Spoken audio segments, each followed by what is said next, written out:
बहुत बहुत स्वागत है आप सभी का। आप देख रहे हैं IBC 24। मैं हूं आपके साथ आकांक्षा पांडे और शाम के 7 बज रहे हैं, यानी कि एक बार फिर हम हाजिर हैं आपको ये बताने के लिए कि मध्य प्रदेश में आज खास क्या रहा। तो चलिए आपको बताते हैं कि मध्य प्रदेश में आज क्या खास रहा। सबसे पहले देख लेते हैं 7 बजे की 7 बड़ी खबर। तो बजट हो चुका है पेश, क्या विशेष, मध्य प्रदेश को क्या मिला है बजट से, और इसके ही साथ पूरे देश भर की जो नजरें टिकी हुई थी बजट पर क्या खास रहा, ये आपको इस बुलेटिन में बताएंगे। और क्या मध्य प्रदेश को इस बजट में झुनझुना मिला है, क्योंकि कांग्रेस तो इसी तरह के आरोप लगा रही है। क्या आरोप है कांग्रेस के, ये भी आपको बताएंगे। और बहनों को राखी गिफ्ट क्या देने वाली है मोहन सरकार, मध्य प्रदेश के इस बुलेटिन में देखिए। और मध्य प्रदेश में एक बार फिर एक साथ कई जगह से मारपीट की कई खबरें सामने आई है, हर एक शहर का खबर आप तक पहुंचाएंगे। और भविष्य की राह में अंधियारा, स्कूल में किस तरह से गुप्त अंधेरा है वो भी हम आपको खबर दिखाएंगे। और MPPSC एग्जाम से जुड़ा हुआ बड़ा अपडेट हम आपको बताएंगे, क्योंकि अब इसकी नई डेट सामने आ गई है। और मौसम विभाग ने रेड अलर्ट जारी किया है किन शहरों के लिए, यह भी आपको मध्य प्रदेश के इस बुलेटिन में देखने को मिलेगा। तो वित्त मंत्री निर्मला सीतारमण ने मोदी सरकार के तीसरे कार्यकाल का पहला बजट पेश किया है। और बजट का पूरा फोकस विकसित भारत पर रहा, जिसमें उत्पादकता, रोजगार, कृषि, ऊर्जा समेत 9 सूत्रों को पेश किया गया। बजट में इंफ्रास्ट्रक्चर और मैन्युफैक्चरिंग पर भी खास ध्यान दिया गया है। वहीं शिक्षा और स्किल डेवलपमेंट के लिए 1.48 लाख करोड़ का प्रावधान किया गया है। खेती में भी उत्पादकता बढ़ाने पर जोर दिया गया, के लिए रिसर्च पर खास जोर दिया जाएगा। और 32 फसलों की 109 वैरायटी लाई जाएगी, जिसके लिए बजट में 1.52 लाख करोड़ का आवंटन किया गया है। वहीं बिहार में इंफ्रा प्रोजेक्ट्स के लिए 58,900 करोड़ और आंध्र की नई राजधानी अमरावती के विकास के लिए 15,000 करोड़ रुपए की घोषणा की गई है। आम लोगों के लिए बजट में राहत रही कि सोना चांदी, मोबाइल फोन जैसी चीजों पर कस्टम ड्यूटी घटा दी गई है।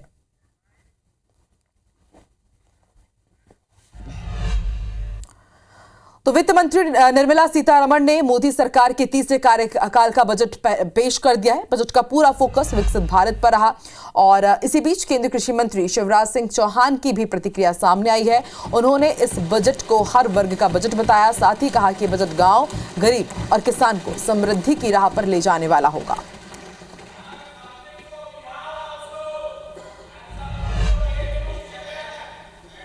मैं माननीय वित्त मंत्री श्रीमती निर्मला सीतारमण जी को भी बधाई देना चाहूँगा, जिनके माध्यम से सरकार की 9 सूत्रीय योजना जो प्रस्तुत की गई, जिसमें कृषि उत्पादकता, रोजगार और कौशल प्रशिक्षण, आर्थिक विकास, समावेशी मानव संसाधन विकास और सामाजिक न्याय पर उनने पूरा बजट केंद्रित किया है। प्रधानमंत्री जी को हृदय से धन्यवाद देता हूँ, वित्त मंत्री जी को बधाई देता हूँ। विकसित भारत के निर्माण की नींव का बजट है और इसमें विशेषकर किसान, गरीब, महिलाएं, युवा और मध्यम वर्ग के कल्याण पर विशेष रूप से ध्यान दिया गया है। ग्रामीण विकास और किसान की जिंदगी बदलेगा। तो पूर्व सीएम शिवराज सिंह चौहान को आप सुन रहे थे। इन्होंने इस बजट को समावेशी बताया है, लेकिन केंद्र सरकार के बजट पर कांग्रेस ने हाथ में झुंझुला लेकर प्रदर्शन किया है। भोपाल में प्रदर्शन कर रहे नेताओं ने कहा है कि मध्य प्रदेश ने 29 सांसद दिए, जिसके बदले प्रदेश को सिर्फ झुंझुला मिला है। युवाओं, महिलाओं, किसानों के लिए बजट में कुछ है ही नहीं। वहीं कांग्रेस के प्रदेश अध्यक्ष जीतू पटवारी ने इसे धोखे का बजट बताया। देश भर में 100 स्मार्ट सिटी बनाने की बात कही गई थी, रोजगार देने की बात कही गई थी, लेकिन दुनिया में सबसे ज्यादा महंगाई और बेरोजगारी भारत में बढ़ रही है। वहीं सीए और उद्योगपतियों ने बजट को महत्वाकांक्षी बताया है। कई लोगों ने बजट को उम्मीद के अनुरूप माना, तो कई लोगों ने बजट से और उम्मीद रखने की बात कही। मध्य प्रदेश से नरेंद्र मोदी जी को प्रधानमंत्री बनाने के लिए 29 सांसदों की सौगात प्रदेश की जनता ने दी।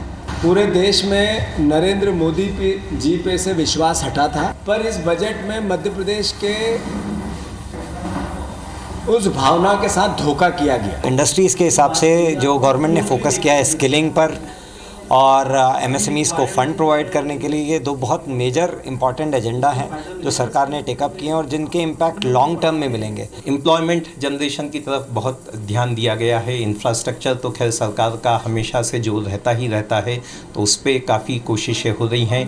टैक्सेशन के फील्ड में काफ़ी सारे सिंप्लीफिकेशंस वो ला रहे हैं। ये सब सही दिशा में किए गए प्रयास हैं। इससे दिखता है कि उद्योगों में जो स्किल डेवलपमेंट की कमी है उसे पूरा किया जाए।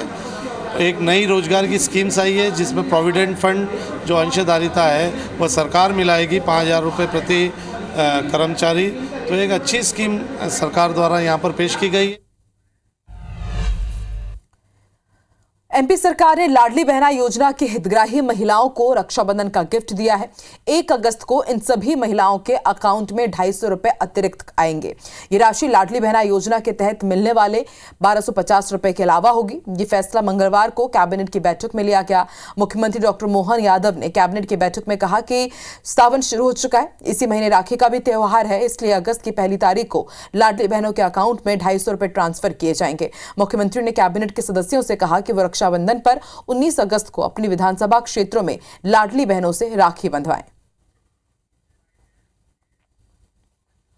सावन माह में रक्षाबंधन के पावन पर्व पर 1250 की जो राशि मिल रही है उसके अतिरिक्त इस माह अगस्त में रक्षाबंधन के अवसर पर 250 रुपये प्रति बहन के लिए विशेष रूप से अलग से खाते में राशि डाली जाएगी। जबलपुर के हनुमानताल थाना क्षेत्र में साहू मोहल्ले में एक मकान से बड़ा पत्थर टकरा गया। मकान से पत्थर टकराने पर कोई जनहानि नहीं हुई, लेकिन मकान में रखा गृहस्थी का सामान क्षतिग्रस्त हो गया। ये मकान मनीष साहू का है। जिस समय हादसा हुआ उस समय परिवार के लोग घर के दूसरे हिस्से में बैठे हुए थे, नहीं तो और बड़ा हादसा हो सकता था। हादसे की खबर मिलते ही नगर निगम की टीम के साथ MIC के सदस्य भी यहां पर पहुंचे और योजना विभाग के प्रभारी राम सोनकर ने पीड़ित परिवार को निगम से आर्थिक मदद दिलाने का भरोसा दिलाया है। अतिक्रमण दस्ते ने पत्थर हटाया। बता दें कि साहू मोहल्ले में कुछ मकान पहाड़ी के करीब बने हुए हैं। पहाड़ी से पत्थरों के खिसकने के कारण यह हादसा हुआ। एक चट्टान आके मकान में गिर गया, इनका पूरा घर उजड़ गया और बाजू में एक परिवार उनसे भी क्षतिग्रस्त हुआ। अभी आके पता चला कि यहाँ पे एक बच्ची को भी मलबे में दबने के कारण सर पे लग गया। इसमें हर संभव नगर निगम के द्वारा पूरी मदद की जाएगी। जो भी उनका नुकसान हुआ होगा उसको भरपाई की जाएगी। पानी गिरने के कारण ये चट्टान यहाँ से गिर गई है, लुढ़क गई है यहाँ के ऊपर से, इसमें ये थोड़ी क्षति हुई है। अब इसका भी अतिक्रमण शाखा द्वारा निरीक्षण किया गया है। इसमें जो उचित कार्रवाई होगी अतिक्रमण द्वारा की जाएगी।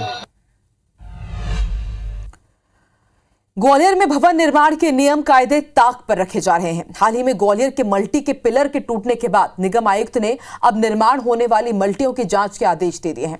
लेकिन हैरानी की बात यह है कि जिस बिल्डिंग में हादसा हुआ आज तक उस बिल्डर के खिलाफ कोई कार्रवाई नहीं हुई है। देखिए रिपोर्ट।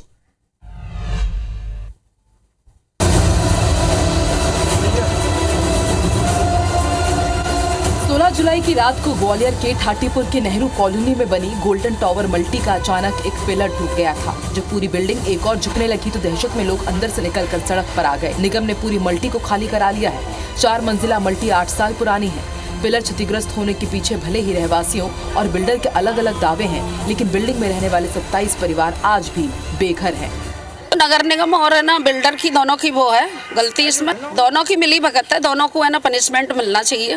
बिल्डर के खिलाफ कार्रवाई होनी चाहिए और हमारी वैकल्पिक व्यवस्था करनी चाहिए और हमारा सामान निकलवाना चाहिए। इसने बिल्डिंग बनाई है, उसके पूरे डॉक्यूमेंट चेक कहाँ बनाए उसने पूरे चेक करो। क्या पता है आज ये गिर जाए किसी दिन दूसरा गिर जाए। अभी तो मूल कारण मेन तो बताया था, मैंने उनको बुलाया था तो वो ये कह रहे हैं मेन जो है आपका पानी कंटिन्यू भरा रहा है उसकी वजह से हुआ है।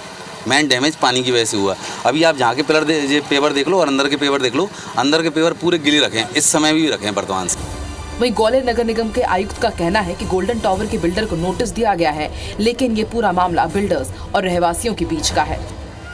ये मामला एक बिल्डर और रहवासियों के बीच का है। अगर उनको लगता है कि बिल्डर ने उनकी जान खतरे में डाली है तो उन पर मैंने पहले ही बताया था कि वो केस कर सकते हैं, प्राइवेट पुलिस में उनको केस करना चाहिए। ग्वालियर में नियम कानून को धत्ता बताकर बहुमंजिला इमारतें तैयार करने का एक नया ट्रेंड चल निकला है, जो खतरनाक साबित हो रहा है।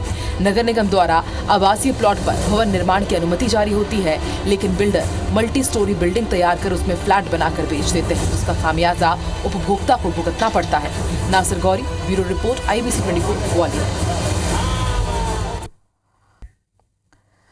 सतना में पुलिस विभाग के साथ मिलकर वन विभाग ने अतिक्रमण के खिलाफ बड़ी कार्रवाई की है। आदिवासी परिवारों के 25 से ज्यादा मकान पर बुलडोजर चलाया गया। कोठी थाना क्षेत्र के शाहपुर बंद इलाके में ये कार्रवाई की गई है, जहां पिछले कई सालों से कई आदिवासी परिवार रह रहे थे। आदिवासी परिवारों का कहना है कि उनके विस्थापन की कोई भी व्यवस्था नहीं की गई। ऐसे में उनके सामने बड़ा संकट खड़ा हो गया है। वन विभाग के अधिकारियों की माने तो सभी को पहले ही नोटिस दे दिया गया था, लेकिन फिर भी जमीन को अतिक्रमण मुक्त नहीं किया गया, जिसके चलते ये कार्रवाई हुई। मैं यहाँ घर बना रहा हूँ बंधक के नीचे, तो घर गिरवा दिए हैं जंगल विभाग वाले। अब हम कहाँ जाएं, छोट लड़का बच्चा लेके। हम तो कहीं अगर झोपड़ी भी बनाते हैं कहीं अलग से, तो जंगल विभाग हमको वहाँ झोपड़ी से भगा देती है। तब जाए तो जाए कहाँ। वन क्षेत्र में इनका पुराना अतिक्रमण था और इसके आधार पे इनको माननीय न्यायालय ने से भी इनको जो है दोषी ठहराया गया। पुलिस प्रशासन और वन विभाग की टीम के द्वारा आज जो है यहाँ पे इनको बेदखल किया गया। प्रदेश लोक सेवा आयोग ने एक बड़ा बदलाव किया है। इससे परीक्षा की तैयारी कर रहे स्टूडेंट्स को काफी राहत मिली है। MPPSC ने राज्य सेवा मुख्य परीक्षा साल 2024 में उसके शेड्यूल में बदलाव कर दिया है। सितंबर में होने वाली परीक्षा अब अक्टूबर में होगी। आयोग ने 21 से 26 अक्टूबर तक नई एग्जाम डेट की घोषणा कर दी है। नया शेड्यूल भी बाकायदा जारी कर दिया गया है। मुख्य परीक्षा के लिए 6 अगस्त से 5 सितंबर तक आप आवेदन कर सकते हैं। बता दें कि 110 पदों के लिए 3,328 और वन सेवा में 14 पदों के लिए अभ्यर्थियों का चयन हुआ है। अब आयोग ने मेन एग्जाम्स को लेकर नया शेड्यूल जारी कर दिया है। पहले ये पेपर 9 से 14 सितंबर के बीच होना था, जो कि 21 से 26 अक्टूबर के बीच सुबह 10 बजे से दोपहर 1 बजे तक होगा।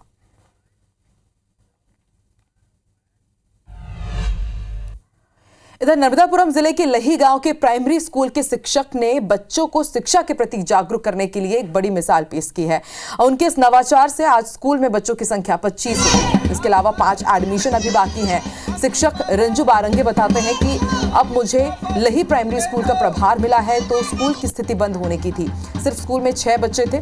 मैंने गांव में जाकर ग्रामीणों से बात की और उनसे बच्चों को स्कूल भेजने का निवेदन किया। शुरू में बच्चे स्कूल नहीं आते थे। हम ढोल बजाते हुए उनके घर जाते थे, उन्हें लेकर आते थे।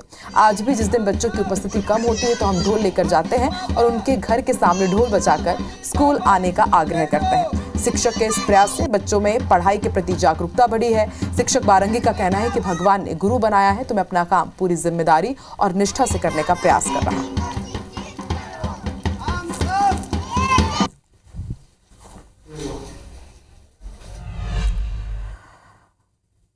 दमोह में सोमवार देर रात मूसलाधार बारिश हुई। बारिश की वजह से कई घरों में पानी भर गया। वहीं दमोह विधायक जयंत मलैया के वार्ड नंबर 4 में कई मकान जमींदोज हो गए। साथ ही कई घरों में पानी भरने से लोगों को दिक्कतों का सामना करना पड़ा। वहीं सुभाष कॉलोनी में करीब आधा दर्जन से ज्यादा मकान में लोग जलभराव के कारण फंस गए। घटना की सूचना मिलने पर SDRF की टीम ने सभी को सकुशल बाहर निकाला।